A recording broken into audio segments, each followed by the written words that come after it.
आकाशवाणी मध्य प्रदेश से प्रस्तुत है हमारा साप्ताहिक कार्यक्रम आजकल। हमारा आज का शीर्षक है अमृत भारत स्टेशन योजना, विरासत के अनुरूप संवरते स्टेशन। प्रधानमंत्री नरेंद्र मोदी ने अमृत भारत स्टेशन योजना के तहत देश भर के 103 रेलवे स्टेशनों का वर्चुअली लोकार्पण किया। इनमें मध्य प्रदेश के 6 स्टेशन नर्मदापुरम, श्रीधाम, कटनी साउथ, शाजापुर, सिवनी और ओरछा भी सम्मिलित हैं। इन 103 अमृत स्टेशंस को करीब 1100 करोड़ रुपए से अधिक की लागत से विकसित किया गया है, जबकि मध्य प्रदेश के 6 स्टेशंस पर 86 करोड़ रुपए की लागत से हाई मास्ट लाइटिंग, आधुनिक waiting room, ticket counter, toilet और दिव्यांगों के लिए रैंप जैसी यात्री सुविधाएं उपलब्ध कराई गई हैं। इसके अलावा प्लेटफॉर्म पर शेल्टर, कोच इंडिकेशन सिस्टम और सूचना के लिए डिजिटल डिस्प्ले लगाए गए हैं। हर स्टेशन पर उस इलाके की लोक कला, संस्कृति और परंपराओं की झलक भी देखने को मिल रही है। कार्यक्रम में राजस्थान के बीकानेर से वर्चुअली जुड़े प्रधानमंत्री ने कहा कि भारत में हो रहे विकास कार्यों को देखकर दुनिया हैरान है। वंदे भारत, नमो भारत ट्रेन देश की नई गति को दर्शाती है।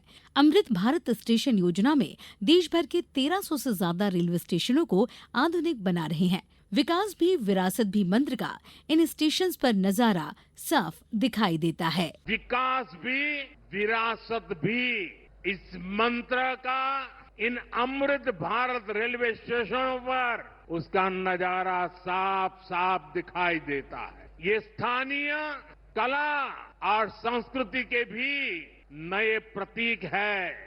यानी हर अमृत स्टेशन पर आपको भारत की हजारों साल पुरानी विरासत के दर्शन भी होंगे।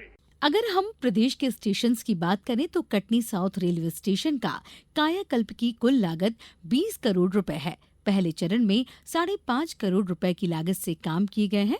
पहले फेज में महाराणा प्रताप की मूर्ति स्थापना, एसी वेटिंग हॉल और सेकंड क्लास वेटिंग हॉल सहित अन्य सुविधाओं को विकसित किया गया है।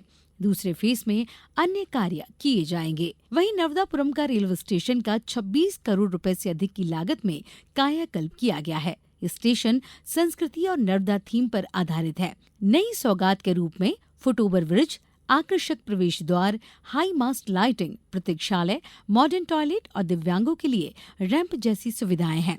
नर्मदापुरम रेलवे स्टेशन को नाम के अनुरूप सांस्कृतिक पहचान देने के साथ साथ आधुनिक सुविधा भी उपलब्ध कराई गई है। शाजापुर स्टेशन को स्थानीय विरासत के तहत पुनर्विकसित कर भव्य, आधुनिक और सुंदर बनाया गया है। यहाँ 13 करोड़ से ज्यादा की लागत से विकास कार्य किए गए हैं। शाजापुर रेलवे स्टेशन पर यात्री सुविधाओं का खास ख्याल रखा गया है। यहाँ शाजापुर की सांस्कृतिक विरासत और विकास के दर्शन एक साथ होते हैं।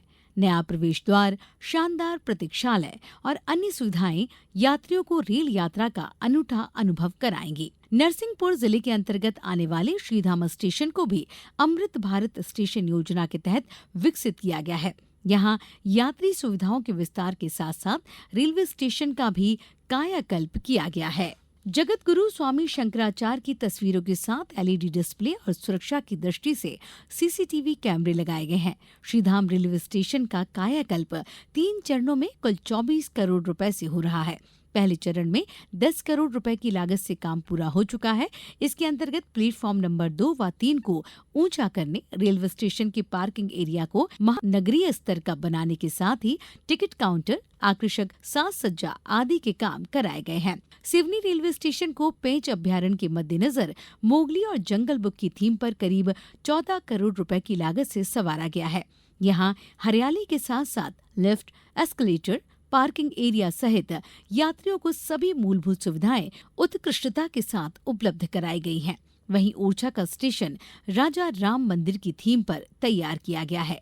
करीब 6.5 करोड़ रुपए की लागत से संवारे गए ओरछा स्टेशन पर भगवान राम और हनुमान की मूर्तियां, रामायण के दृश्य, आधुनिक टॉयलेट और बेहतरीन प्रतीक्षालय भी है। कुल मिलाकर प्रदेश के ये सभी 6 स्टेशन विरासत के साथ विकास की थीम पर तैयार किए गए हैं। जैसा कि रेल मंत्रालय ने बताया है कि अगले चरण में जल्द ही प्रदेश के कुछ और स्टेशंस अमृत स्टेशनों की सूची में दर्ज हो जाएंगे। इसी के साथ कार्यक्रम आजकल यही संपन्न होता है। नमस्कार।